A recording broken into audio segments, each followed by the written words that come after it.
Purpose at work. How bringing the gospel to business changes everything.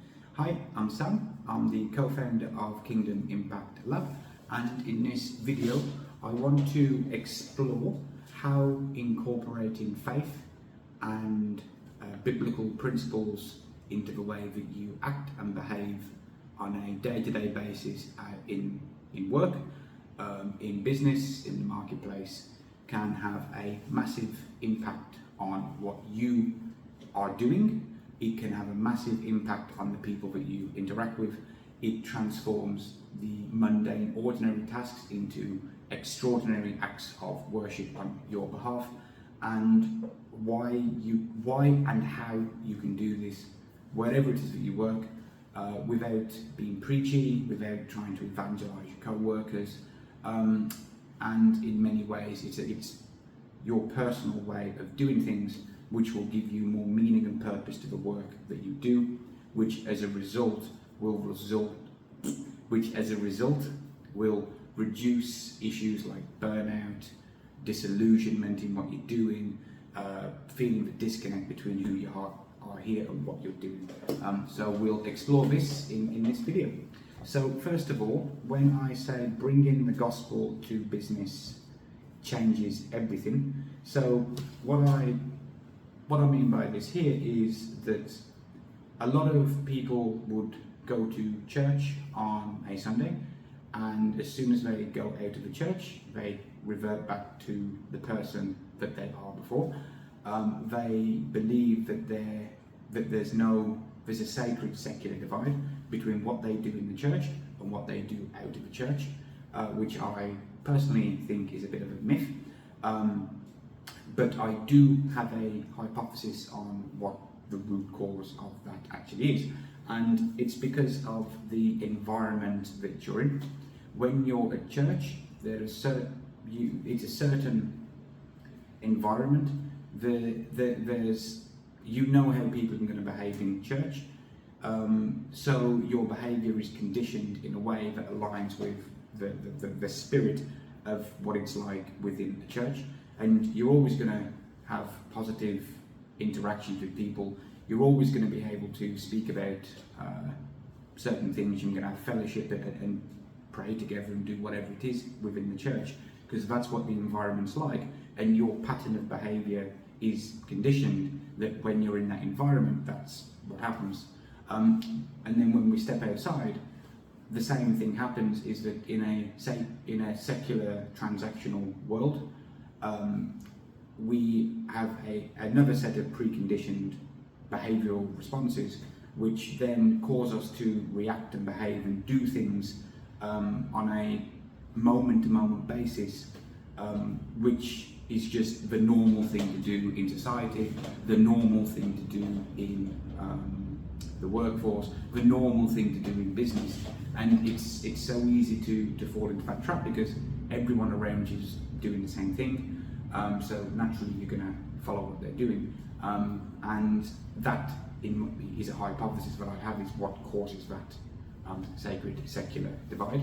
But what is, I guess, let me just illustrate the point. It's I know people that would go to church and they would happily put money into the collection when it goes around, and they would happily go and talk to different people within the church and volunteer and do all of these things. But if they saw someone outside that was homeless, they would just walk past them and not bat an eyelid and not even be aware of what's happening around them, rather than doing something to help them. I know people like that, and I think that's a pretty common thing. And it's just an analogy that I've come up with off the top of my head, just to illustrate what this point is. And so one of these things, as a result of this belief that there's a sacred secular divide, it causes an internal problem within us. It means that our heart and soul want to do one thing, but the way that we are acting in the world is in a different way, as a result of the spirit of the world, of the environment that we're in. And what everybody else is doing and our preconditioned set of behavioural reactions to what's happening around us.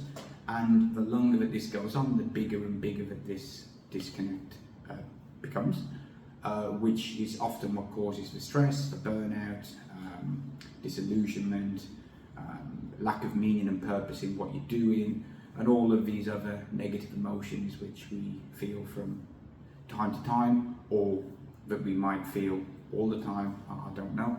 And so bringing the gospel to business is going to change everything. And what I'm not saying is that you go out and try to evangelize everyone. What I'm saying is you bring the gospel to work as a personal thing that you do, and you treat all of the work that you do, all of the things that you do on a day-to-day basis, as if you are acting in the pursuit of becoming Christ-like. And what this means in practical terms is that you are acting out of the pursuit of excellence, you have integrity, you operate on extravagant love, you have a mindset and attitude of humble service, you have a attitude of radical generosity, and you're prepared to give your time to people. And when you apply this mindset and these actions in your day-to-day decisions, you are acting in a way that's pursuing Christ-likeness in what you do, and you are bringing the gospel and your faith in the way that you behave on a day-to-day basis into what you do. And so one thing that I mentioned in a previous video is that the pursuit of excellence, which is you do the best that you possibly can in the situation that you're in, even if no one's watching or no one will notice, you still do your best. And you have integrity, which means you make decisions which are aligned with who you are and what your core values are, even if it goes against your self-interest. So the pursuit of excellence and integrity is love in action, which is one of the great commandments it's the great commandments in the Bible, is to love God and love people. So the pursuit of excellence and having integrity, which would be love in action, is how you can apply the great commandments in what you do on a day-to-day basis. And when you operate out of extravagant love and radical generosity, what this means is you just ask yourself the question as, what can I do today to be the biggest blessing I possibly can to as many people as possible that I interact with? And that applies if you are working in admin in an office, answering the telephone, dealing with people at the front desk, filing things away. Each of these tasks, you can do this with the goal of doing it to the best of your ability and acting in a way that makes people feel welcome, feel warm, feel wanted. You can be a blessing to them just in the way that you interact with them, all the way up to the founder and the owner of the business, and everyone at every stage in between. Because as the founder, you can set the example of what you want to do. You can create certain metrics and KPIs and targets in your business which focus more on the pursuit of love in action, extravagant love, radical generosity, doing things that you know are the right thing to do, even if it goes against your self-interest in that immediate moment. And when you do, and you start to do that on a day-to-day basis, naturally you're going to resist the pulls and the subconscious cues that are all around you influencing your actions currently, from the secular transactional marketplace, the secular work environment you're in, the culture of the work environment that you're in, and you're proactively making the approach of, I'm going to behave like this, and I'm going to do this because I know that it honours God, it glorifies God, it pleases God in what I am doing. And naturally, by you doing that, you will transform all of your work into a form of worship in many ways. And essentially, you are identifying what your purpose is. And that's pretty much it for this video. Just a few other points here that I've got down as my notes is that when you adopt this mindset here in the day-to-day actions that you take, you're no longer working just for money, but you're for money or recognition. You're working because you want to make an impact on people, and then the money will very, very likely come as a byproduct.